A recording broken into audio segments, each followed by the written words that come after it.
What do you think happened over there why Mr. Everett Warmington walked out of Parliament and did shake the Prime Minister hand? Well, my interview on the because we were going to Parliament.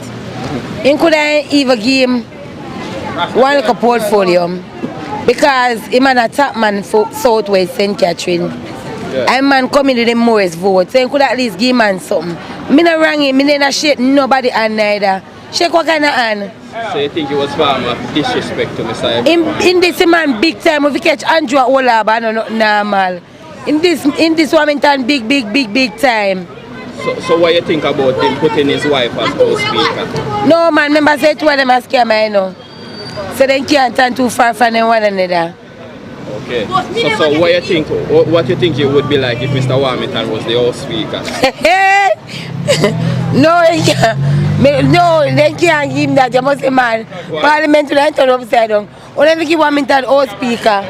No, they can't go so Warmington they mash up Parliament. You mad? And remember they say, one by one, Andrew go good on the hill, you know. So I'm go good on the hill if Warmington House Speaker. Remember Warmington a fridge, you know, keep nothing in him. Okay, so he told the news team to stay tuned. You think that, where you think him up to? He might go expose them. For you and say stay tuned, you know say, I expose, he might go expose all the way I go on. Like how this is his last term. You feel like he might just mash up the party and just leave? That he need to do because a time coming up. Time comes at that he need to do, just mash up here and done. Alright, thanks for your honest opinion. So good day, just a few questions. What do you think happened? Go ahead, you can big up your say that. Hey everybody, just bigging up Tech Space JA, the biggest tech store in Old Harbour. You can find it at shop number 21, Gateway Plaza in Old Harbour. Okay. Alright, what do you think happened in Parliament the other day while Everett Warmington did shake the Prime Minister's hand and walk out of Parliament? Alright, so based on the fact that he got the most votes, I really feel like he felt insulted, right, and being offered the hand. It's like throwing salt on somebody's wound. No one would want to willingly accept salt on their wound. So I understand that may be the reason why he walked out instead of shaking the Prime Minister's hand, because he felt he was did an injustice and then it was being rubbed in his face. Okay, so why do you think the Prime Minister didn't appoint him as a minister? It's all politics, you know. I don't know much to think that it may have been something else behind the scene, but I really just feel like whatever the Prime Minister had cut out for that seat, he didn't meet whatever criteria was set by the Prime Minister himself, not the people who voted him in. Okay, so what do you think about him setting his wife as the House Speaker? He's trying to keep it in the family. I mean, a lot of men these days who are in power and are trying to make a life or to improve their lives, their home lives, them give them woman a job where she can stand on her own. But is Jamaica government a family business now? It is not a family business, it never was, but a lot of businesses are becoming Spanish, what I call it, Seven Heaven and Golden Girls. That's what I call the businesses these days. Okay, so what would it be like if Warmington was the House Speaker? What do you feel it would be like? Maybe, I'm not sure, you know, to be honest, that we can't answer, so I'm not sure. You think that he's a man that wouldn't take any, like I would say, crap from people? He wouldn't take any nonsense, wouldn't take any... Yeah, he's a bit stern, yes, he's a bit stern. I think that's what the Prime Minister was afraid of, why he didn't appoint him that position? I cannot say. As we say, I think the Prime Minister today is a very calculating person. Based off of what we've seen so far in just appointed and him come out with his Vision 2030, so he's always looking forward. So whether the decisions are something we agree upon or not, him still I think long term. Whether it will benefit us or benefit him, that is the question. Warmington told a news team member to stay tuned. So what do you think he has in store? Something interesting, for sure. I think he maybe come up with an appeal, something to gain the people's support to try to force his way back into his position. Okay, so you think whatever he has in store will be detrimental to the Jamaica Labour Party? I doubt it. I doubt it will be detrimental to the Jamaica Labour Party, but it might reveal some things that they may not benefit right now. So since this is his last run, you think he won't pay that any mind or won't business anymore and say, hey, this is my last run. I'll release some skeletons out of the closet and just because I didn't have my way. Could be, and also this may be the last 5 years for the current Prime Minister, so a lot of interesting things are to come. Trust me on that one. Alright, thank you for your honest opinion. You're welcome. Alright.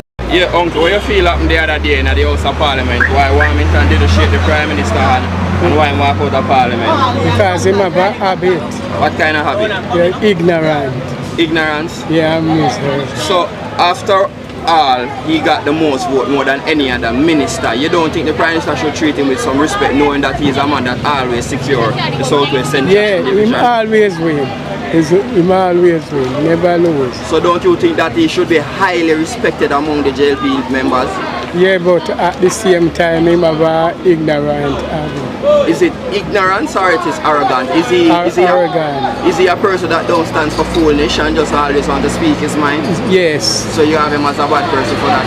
Yeah? No, but him just. Okay. So what do you think about him not being appointed a minister? I don't know between them. I'm Prime Minister. Okay. So what do you think about Julius Holness being the House Speaker? You think the Prime Minister is turning the thing into a family thing, the government, Jamaica government into a family thing? Like that. Okay. So you think that was the main reason why Mr. Warmington was pissed off? Well, I don't know between him, but him always, he not stand for foolishness. Okay. Alright, so, I go down so now. Okay, well on there. He tell the news team to stay tuned. What do you think him have in store? I don't know. See, what you feel like what him have in store will mash up the Jamaica Labour Party do? No. Alright, thanks for your honest opinion. Fatal shootings by the security forces. Sylvester Punk Wint was killed by police on the 27th of April 2000 in Mountain View, Kingston. Police claimed that he was shot after running out of his house holding a baby and firing a gun during a police raid. According to witnesses, backed by a tape recording, he was shot and killed in his house as he begged for his life. A doctor later stated that the gunshot wounds suggested that he had been killed while lying down. The Jamaica Constabulary Force, JCF, approximately 7,000 strong, has been responsible for an average of 140 deaths per year in the last 10 years. See Table 1 below. This is almost 5 times the rate in South Africa, a country facing similar problems to Jamaica in terms of escalating levels of violent crime. The Jamaican police continue to claim that the majority of killings are the outcome of justifiable force by officers in the performance of their duties. Police reports describe most fatal shootings as the result of exchanges of gunfire initiated by armed civilians. 1. However, statistical evidence shows that the number of civilians fatally shot by police is consistently many times larger than the number of police officers shot by civilians. Table 1. Civilians shot and killed by police 1981 to 2000, 2000 1999, 1998, 1997, 1996, 1995, 1994, 1993, 1992, 1991, 140, 151, 100, and 45, 100, and 49, 100, and 48, 100, and 32, 100, and 25, 100, and 20, 100, and 45, 178, 1990, 1989, 1988, 1987, 1986, 1985, 1984, 1983, 148, 100, and 62, 100, and 81, 200, and 5, 178, 200, and 10, 300, and 54, 196. Table 2. Police officers killed by civilians 1992, 0002, 2000, 1999, 1998, 1997, 1996, 1995, 1994, 1993, 1992, 1991, 1990, 11, 8, 14, 13, 10, 4, 6, 10, 11, 10, 11. In a series of cases investigated by Amnesty International, official police accounts claimed that fatalities occurred as a result of victim-initiated shootouts, but the pattern of the killing, including attempted cover-ups, suggests that they were unlawful and deliberate killings. Amnesty International has documented cases of extrajudicial executions, unlawful and deliberate killings carried out by order, government, or with its complicity or acquiescence, unjustifiable use of lethal force to make arrests with no prior attempts to resort to non-deadly means, unjustifiable use of lethal force against unarmed civilians posing no threat to human life, including excessive force employed as a means of crowd control. These patterns continue despite procedural reform. In 1991, a review of the JCF by British police officers concluded that no strategy exists in Jamaica to ensure that the use of firearms is an action of last resort only and not an immediate response. The continuing level of deaths attributable to firearms operations involving the JCF are undoubtedly produced by their use of firearms as an action of first resort. 3. Although never released, the report led to the adoption of police regulations, incorporating the major provisions of relevant international human rights standards. The authorities insist that these are stringently applied and enforced. However, some government ministers have appeared to endorse the use of unjustifiable lethal force by police officers. In January 2001, the Minister of National Security was quoted as stating, "I know I am going to be criticized for this, but gunmen who challenge the police, their place belongs in the morgue." Extrajudicial executions. This administration has not condoned, nor will even condone, extrajudicial killings. Minister of Foreign Affairs Paul Robertson, in a letter to Amnesty International, the 17th of January 2001, "When we went to the mortuary, they wouldn't let me see the body." A female police officer said, "Ah, walk with gunmen, ya a gunman too. If you walk with gunmen, you are a gunman too." Statement to Amnesty International by a relative of an extrajudicial execution victim. Paul Harvey, aged 42, from Spicy Hill, Trelawney, was fatally shot by police on the 30th of October 2000, after a party of at least 26 members of the Crime Management Unit. 4. Paul Harvey, aged 42, from Spicy Hill, Trelawney, was fatally shot by police on the 30th of October 2000, after a party of at least 26 members of the Crime Management Unit. 4. Arrived at his house, reportedly led by the head of the squad. Police allegations of a shootout were disputed by community members, who claimed that he was taken out of the house with his hands in the air and was then extrajudicially executed. In a series of similar cases investigated by Amnesty International, there is credible evidence that victims were extrajudicially executed by police. Despite the poor quality of autopsy reports, the pattern of injuries in some cases is consistent with deliberate incapacitation followed by killing. In several cases, victims had received death threats before being killed. Families in every case reported intimidation and, in one case, death threats after the killing. In another case, relatives were subsequently arrested and ill-treated. To Amnesty's knowledge, no disciplinary or criminal action has yet been taken in any of these cases. William Richards. In the early morning of the 19th of September 2000, William Richards was shot dead in his house in West Kingston by members of the Crime Management Unit. An Amnesty International delegation visited the scene of the shooting 3 hours later and was told by neighbors that police officers had entered Williams Richards' bedroom, forced his head into a drawer, and shot him in front of his 3-year-old son.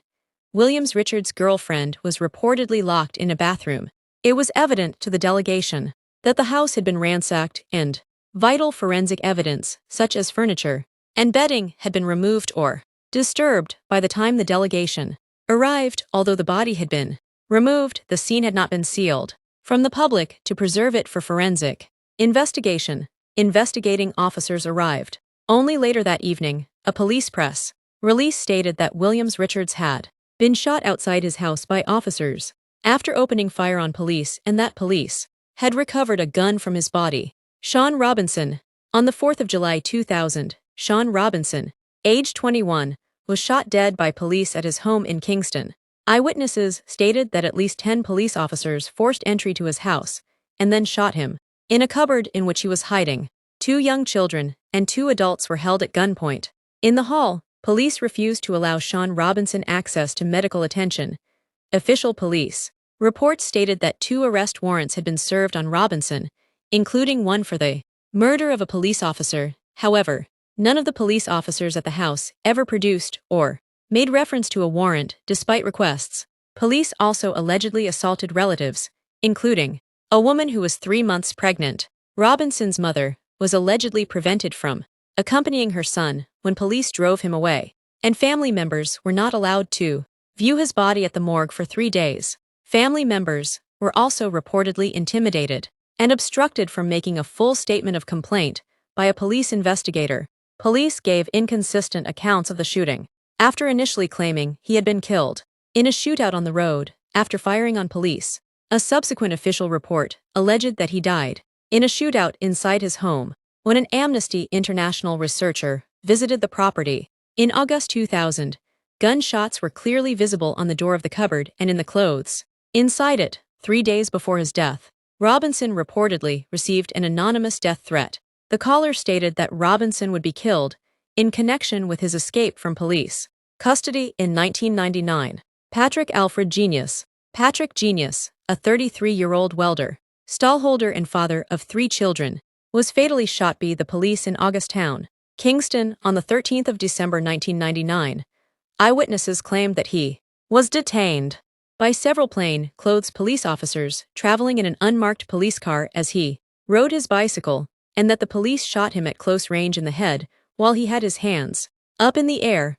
Autopsy report findings are consistent with this account, and an independent pathologist who reviewed the report concluded that the pattern of injuries indicated the likelihood of deliberate incapacitation followed by killing. Police investigators allegedly failed to initiate an investigation until 5 months after the shooting took place, when statements were requested from family members.